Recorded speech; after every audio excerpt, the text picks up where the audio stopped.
स्वागत आप सभी का आपके चैनल टारगेट गवर्नमेंट जॉब पे। तो चलो शुरू करते हैं। आज हमारा टॉपिक है रिवर, नदियों से महत्वपूर्ण पर्सन। और जो महत्वपूर्ण नदियाँ वो कहाँ से निकलती है और कौन सी नदी में जाकर के मिलती है, ये बहुत बार एग्जाम में क्वेश्चन पूछा जाता है। तो चलो शुरू करते हैं। अगर आपको इसकी PDF फाइल चाहिए तो टेलीग्राम ग्रुप से आप ले सकते हैं। तो नदियों नदियों की रोचक जानकारी जो भूगोल का एक महत्वपूर्ण टॉपिक होता है, जिसमें से पहला क्वेश्चन है कि भागीरथी जो नदी है उसको गंगा कहाँ पर भी बुलाया जाता है। तो दोस्तों, गंगोत्री के पास। और ये निकलती कहाँ से नदी, तो ये हिमानी गंगा का उद्गम स्थल है।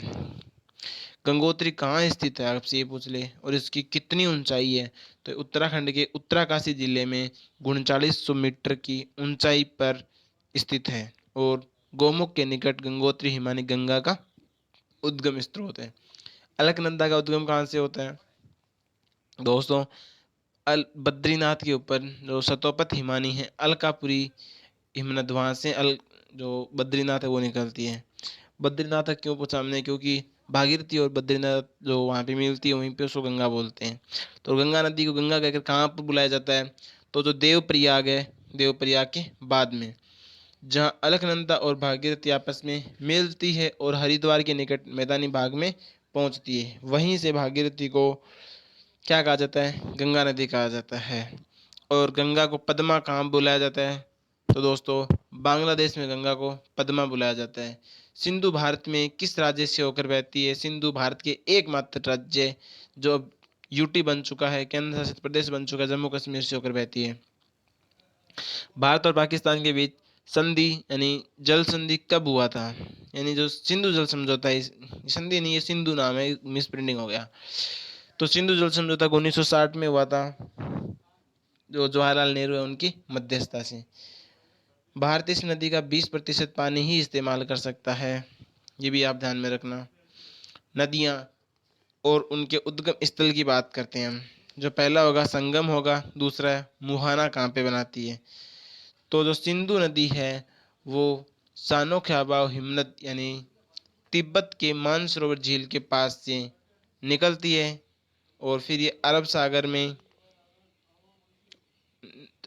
में जाकर के मिल जाती है।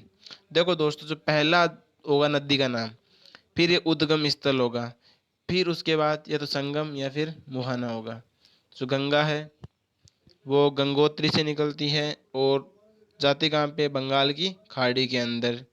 नेक्स्ट है यमुना नदी, जो निकलती कहाँ से, यमुनोत्री हिमानी से, बंदरपूछ के पश्चिमी ढाल पर स्थित है ये। और ये इलाहाबाद प्रयाग के अंदर जाकर के गंगा के अंदर मिल जाती है। गाइस आगे पढ़ते हैं। चंबल नदी, तो चंबल नदी जाना पहाड़ जो पहाड़ी है कहाँ, मध्य प्रदेश के मऊ से निकलती है। यानी चंबल नदी जाना पाओ पहाड़ी से निकलती है और इटावा मध्य प्रदेश के अंदर जाकर के ये विलीन हो जाती है। फिर बोलते हैं सतलुज नदी के बारे में। तो ये राक्षस ताल जो मानसरोवर झील के नज़दीक है वहीं से निकलती है तिब्बत, और चिनाब नदी में जाकर के ये विलीन हो जाती है। रावी नदी की बात करते हैं तो कांगड़ जिले में रोहतांग दर्रे के नज़दीक निकलती है और ये भी चेनाब नदी में मिल जाती है। देखो दोस्तों, एक क्वेश्चन से पक्का पूछता है कि नदियों का उद्गम स्थल कहाँ पे है और ये किस नदी में। देखो दोस्तों, किस नदी में विलीन होती है तो बहुत कम पूछता है, लेकिन जो ये पक्का पूछता है कि ये कहाँ से निकलती है। झेलम नदी यानी शेषनाग झील, बोलते हैं ना कि हम शेषनाग को झेल रहे हैं, तो याद कर लो। बेरीनाग जो कश्मीर के नज़दीक है, चिनाब नदी में जाकर के ये भी मिल जाती है। व्यास नदी है वो व्यास कुंड से निकलती है, यानी रोहतांग दर्रे से भारत में प्रवेश करती है। और कपूरथला जो सतलुज नदी में। फिर है कोसी नदी जो गोसाईथान चोटी के उत्तर से निकलती है और गंगा नदी में आकर के ये मिल जाती है। कहाँ पे, तो कारागोला के दक्षिण पश्चिम में। फिर है गंडक, तो नेपाल से निकलती है और गंगा में ये विलीन हो जाती है पटना के नज़दीक। फिर है रामगंगा, तो दोस्तों नैनीताल के नज़दीक हिमालय श्रेणी का दक्षिणी जो भाग है वो, और कनौज के निकट गंगा नदी में ये भी विलीन हो जाती है। तो ये भी पूछ सकता है कि कोसी, गंडक, रामगंगा, यमुना, भागीरथी, ये सारी मतलब किस नदी की सहायक नदी है, तो ये सारी सारी गंगा की है। शारदा ये दोस्तों कुमायूं हिमालय से निकलती है और घाघरा नदी में मिल जाती है। इसको काली नदी भी बोलते हैं। ऐसे पूछते हैं काली नदी किस नदी का दूसरा नाम है। और ये बहराम घाट के पास घाघरा नदी में विलीन हो जाती है दोस्तों। घाघरा या फिर कर्णाली जिसको बोलते हैं कोरियाला, तो ये भी नेपाल में तकला जो कोट है वहाँ से निकलती है और गंगा नदी में सारना और बलिया जिले की सीमा पर मिल जाती है उत्तर प्रदेश के अंदर। बेतवा जो नदी है वो विंध्याचल पर्वत मध्य प्रदेश के रायसीना जिले के कुमार गांव के निकट से निकलती है और हमीरपुर यमुना नदी में विलीन हो जाती है। सोन नदी जो अमरकंटक की पहाड़ियों से निकलती है और पटना के नज़दीक गंगा नदी में ये भी विलीन हो जाती है। ब्रह्मपुत्र नदी है वो तिब्बत के मानसरोवर झील से निकलती है, बंगाली खाड़ी में विलीन हो जाती है। नर्मदा, ये नर्मदा और सोन नदी थी दोस्तों अमरकंटक की पहाड़ी से निकलती है जो विंध्याचल श्रेणी में स्थित है और खंबात की खाड़ी में जाकर के गिर जाती है। ये भी ध्यान में रखना, नर्मदा और ताप्ती नदी ऐसी नदी हैं जो बंगाल की खाड़ी में नहीं जाती। ये किधर जाती है? खंबात खाड़ी गुजरात की साइड में है, यानी अरब सागर में जाके मिलती है पश्चिम साइड में। ताप्ती नदी है वो मध्य प्रदेश के बैतूल जिले के मुल्ताई के निकट से निकलती है और ये भी खंबात की खाड़ी में जाती है। महानदी है वो सिहावा यानी छत्तीसगढ़ के रायपुर जिले के निकट से निकल के बंगाल की खाड़ी में जाती है कटक के निकट उड़ीसा से। और जो छिप्पा नदी है वो छिप्रा नदी जो काकरी बरड़ी नामक पहाड़ी है इंदौर वहाँ से निकलती है इंदौर से और चंबल नदी के अंदर विलीन हो जाती है। माही नदी है वो मध्य प्रदेश के धार जिला के अमझोरा में मेहत झील से निकल के खंबात की खाड़ी में विलीन हो जाती है। लूनी नदी अजमेर जिले में स्थित नागपाट से निकलती है और कच्छ के रण में विलुप्त हो जाती है। हुगली नदी गंगा की शाखा है जो धूलिया यानी पश्चिम बंगाल के दक्षिण गंगा से अलग होती है और बंगाल की खाड़ी में विलीन हो जाती है। कृष्णा नदी महाबलेश्वर के निकट पश्चिम पाट से, बोलते हैं ना कृष्ण महाबली है, ऐसे याद कर लो, बंगाली खाड़ी में विलीन हो जाती है। गोदावरी जो त्र्यंबकेश्वर पहाड़ी से निकलते हैं, यानी महाराष्ट्र के नासिक जिले में त्र्यंबक गांव है और वहां से एक पहाड़ी है त्र्यंबकेश्वर, उस पहाड़ी से निकलती है। ये भी बंगाली खाड़ी में विलीन होती है। देखो दोस्तों, आपको पता है नदी का टॉपिक एक कन्फर्म आता है और अगर आप कंपटीशन एग्जाम की तैयारी कर रहे हो तो आपकी नदी पढ़ी हुई होनी चाहिए। हम थोड़ा जल्दी में इसलिए पढ़ रहे हैं ताकि आप रिवीजन कर सकें। हमारी क्लास है क्या, रिवीजन क्लास। अब एग्जाम हमारे सर पे आ चुका है, हमारे पास इतना टाइम नहीं है कि हम डिटेल से पढ़ें, बट हाँ हम इतना पढ़ा देंगे आपको कि किसी एग्जाम में आपका क्वेश्चंस गलत नहीं होगा। तो जुड़े रहिए हमसे।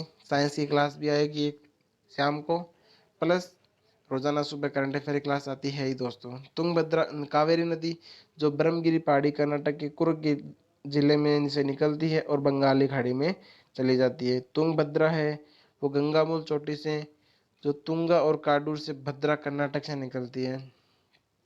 देख दोस्तों, आपको इतना याद करना जरूरी नहीं है। जैसे आपको मैं कावेरी का बोलूँ तो ब्रह्मगिरी पहाड़ी से निकलती है, बस इतना याद रखो आप, बंगाली खाड़ी में चली जाती है। तुंगभद्रा है वो गंगामूल चोटी से निकलती है और कृष्णा नदी में विलीन हो जाती है। देखो दोस्तों, तीन चार नदियाँ हैं, जैसे एक तो कौन सी हो गई, साबी नदी, साबरमती नदी।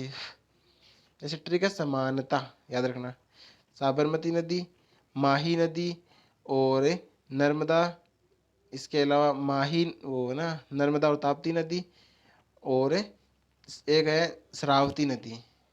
दोबारा देखो, शरावती नदी, साबरमती नदी, माही नदी, नर्मदा नदी, ताप्ती नदी, ये सारी की सारी जाती है बंगाल की खाड़ी में, सॉरी अरब सागर में। इसके अलावा जितनी भी नदियां हैं वो लगभग किधर जाती है, बंगाली खाड़ी में। तो याद रखना, ये भी पूछ लेते हैं कई बार कि बंगाली खाड़ी में गिरने वाली नदियाँ कौन सी नहीं है, कौन सी है। तो आप सिर्फ अरब सागर वाली याद कर लो, जो बंगाली खाड़ी वाली अपने आप याद हो जाएगी। सोम नदी है वो उदयपुर जिला है हमारा, वहाँ से निकल के माही नदी में विलिप्त हो जाती है, यानी माही नदी में विलय हो जाता है। पेनार नदी है वो नंदीदुर्ग पहाड़ी से निकल के बंगाल की खाड़ी में चली जाती है। और नंदीदुर्ग पहाड़ी कहाँ पे है, तो कर्नाटका में है।